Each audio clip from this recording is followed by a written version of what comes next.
Le candidat Sarkozy parle beaucoup de laïcité. S'agit-il bien de ce que nous défendons? Pas du tout.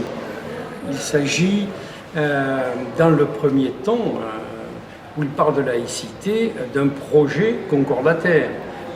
Il veut, dès 2001, se rapprocher du Vatican et instrumentaliser l'islam.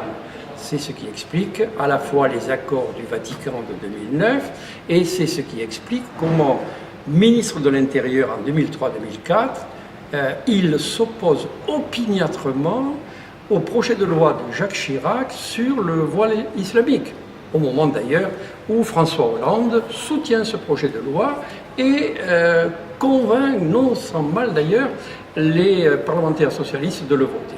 C'est la première phase. Et puis il y a une deuxième phase où, pour des raisons alors électoralistes immédiates, il décide de s'aligner sur le Front National. Et c'est le discours de Grenoble qui est un discours déjà à consonance xénophobe. Ce sont ensuite toutes les déclarations qui discriminent les Français de confession ou de culture musulmane. C'est un discours à connotation raciste.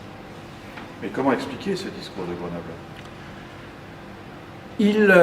Il a fait le pari que, en allant sur les thématiques de Marine Le Pen et du Front National, il pourrait lui disputer l'électorat de premier tour et de deuxième tour au présidentiel.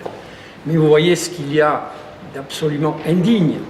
C'est la première fois qu'un président de la République, fût-il en campagne électorale, est en rupture aussi complète, aussi totale avec la tradition républicaine de la laïcité, de la liberté absolue de conscience et du respect de toutes les croyances religieuses et de toutes les convictions philosophiques de l'ensemble des citoyens français.